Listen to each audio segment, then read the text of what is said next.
युवराज Dongre news, सत्य, स्पष्ट, निर्भीड. अजित दादाचा घात करणारा सापडला. अजित दादाचा घात करणारा सापडला.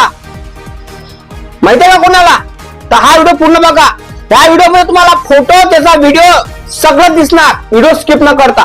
नवीन असाल तर लाईक आणि चॅनलला सबस्क्राईब करून द्या आणि नक्की कमेंट करा, कारण कमेंट करणं गरजेचं आहे, कारण तुमचं एक कमेंट मला मोटिवेट करते. तर मित्रांनो, जास्त बाचाबाची न करता व्हिडिओकडे वळूया. अजित दादाचा घात तुम्हाला माहितच आहे. 28 जानेवारी 2026 ला झाला आणि बारामतीच्या तालुक्यामध्ये विमान ब्लास्ट झाला. हे सगळं महाराष्ट्राला आणि पुऱ्या जगाला माहित झालं. पण घात करणारा इथल्या दिवस लपला होता. कुठं लपला होता, काय लपला होता, पूर्ण सांगणार मी तुम्हाला. अगोदर सगळं लक्ष बीजेपी कडे होतं लोकांचं, आणि त्यांना वाटत होतं बीजेपीतला कोणी कार्यकर्त्यांनी किंवा मंत्रिमंडळातल्या लोकांनी अजितदादाचा घात केला असं वाटत होतं ना. तुमच्या मनात हे होतं, संशय होता बीजेपीतल्या काही कार्यकर्त्यांनी, बीजेपीतल्या मंत्रिमंडळातली काही लोकांनी, या डॉन लोकांनी अजितदादाचा घात केला असेल असं तुमच्या मनात क्वेश्चन होतं. अजून पण आहे आणि राहणार, कारण तुम्हाला अजूनही अजितदादाचा घात करणारा सापडला नाही. घात करणारा कोण आहे हे सविस्तर आपल्या व्हिडिओच्या माध्यमातून सांगू तुम्हाला. व्हिडिओ स्किप न करता, कारण व्हिडिओ स्किप कराल तर तुम्हाला घात करणारा कोण आहे हे माहित होणार नाही, त्याचा व्हिडिओ माहित होणार नाही, फोटो माहित होणार नाही. तुम्हाला माहितच आहे, आपल्या महाराष्ट्रामध्ये एक एप्स्टीन फाईल ओपन झालेली होती. ते होती अमेरिकेतली, आणि ते एप्स्टीन फाईल ओपन झाली ते अमेरिकेतली, आणि त्याच्यामध्ये मोदी साहेबांचं नाव आलं होतं, मोठे मोठे लोकांचं नाव होते ना. तर त्या काळामध्ये म्हणजे त्या टायमामध्ये अजितदादाच्या घातापासून दुर्लक्ष झालं ना.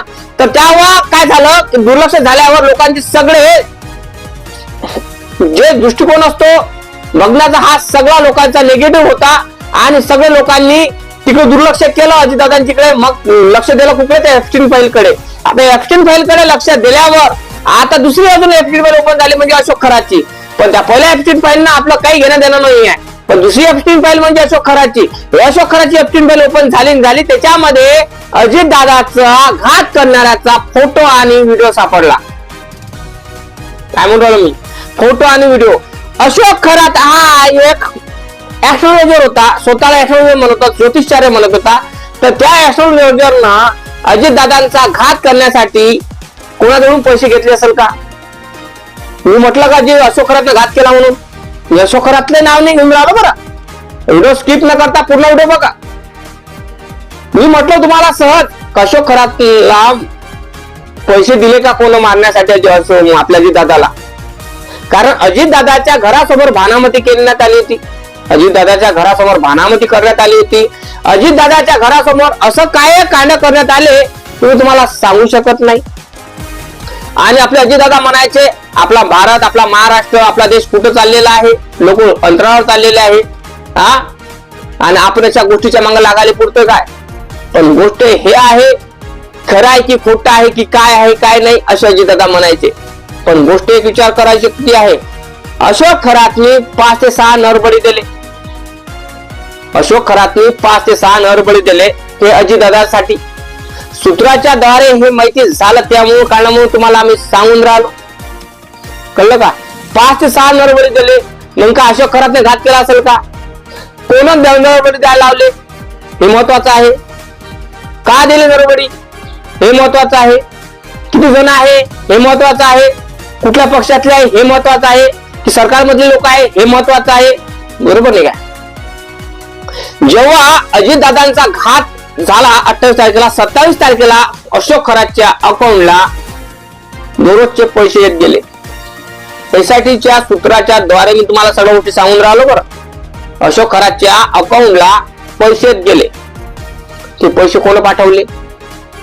कोण पाठवले असेल त्याला पैसे? अशोक खरातला. का पाठवले असेल? काही गरज पाठवायची? काय वाटतं तुम्हाला? कोण पाठवले असेल? अशोक खरातला पैसे कोण पाठवले असेल? मनात तो क्वेश्चन निर्माण झालेला आहे तुमच्या. कमेंट करून नक्की सांगा. घात करणारा सांगणार आहे मी तुम्हाला. व्हिडिओ स्किप करू नका. घात करणारा सांगणार आहे, व्हिडिओ स्किप करायचा नाही. कोण दिले असेल? 5 नरबळी कोण द्यायला लावले असेल? अशोक खरात फक्त एक मोहरा होता, तिच्या मागे पाठबळ लय जणांचं असत. अजितदादाचा घात होताच अशोक खरातच्या अकाउंटला पैसे आले का आले असेल? अजितदादाचा घात जाडून केला असेल का अशोक खरातनं? अजितदादा घात का नळवळीतून झाला असेल का? तुम्हाला माहित आहे रुपाली चाकणकर यांचे व्हिडिओ व्हायरल झाले होते. त्यांच्या बोटाला एका बोटाला लागलं होतं करंगडी. असे भरपूर मंत्री संत्री होते त्याच्या बोटाला लागलं होतं. का त्यांनी बोट का कापले होते?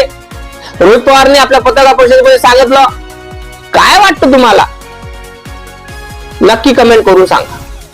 कारण अजितदादाचा घात सध्या 2 ते 3 महिने जवळपास होऊन राहिले. घात करण्याचा पता नाही, काही नाही.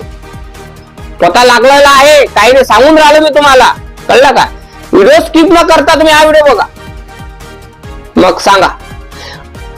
अजितदादाचा घात झाला. सुमित्रा पवार बोलत नाही, शरद पवार बोलत नाही. फक्त एकटा हा शहींशाह, एक वाघ, एक टायगर आपण म्हणू शकतो. रोहित पवार हाच मैदानी लढून राहिला आणि मैदानी लढता लढता हा व्यक्ती दम बसून जातो आणि त्याची तक्रार कोणी नोंदवत नाही. तक्रार नोंदवते कर्नाटक सरकार मधली सरकार. काय वाटतं तुम्हाला? का नोंदवली नसेल महाराष्ट्रात तक्रार? का नसेल नोंदवली? का नोंदवल्या गेली नाही तक्रार अशोक आपल्या अजितदादांची? काय वाटतं तुम्हाला? हा घात आहे की घातपात आहे? ते प्लॅनिंग न मारलं अजितदादाला? काय वाटतं? तर अजित पवार साहेबांचा घात होऊन सध्या 2 ते 3 महिने होऊन राहिले तरी घात करण्याचा पता नाही राहत. कोण केला कोण नाही. कारण सगळ्या सुया युएसआर कंपनीच्या मालकाकडे वळल्या होत्या. युएसआर कंपनीच्या मालकाला व्हीआयपी ट्रीटमेंट दिली, त्याला मटन चिकन खाऊ घातलं आणि पोलीस अधिकाऱ्याच्या कक्षेमध्ये त्यांनी टीव्ही पाहिली, मॅच पाहिली. ह्या गोष्टी सूत्राच्या द्वारे माहित झाल्या. काय वाटतं तुम्हाला? जेणेकरून जनतेपर्यंत हे अजितदादाचा घात झाला की नाही झाला हे माहित होणार का?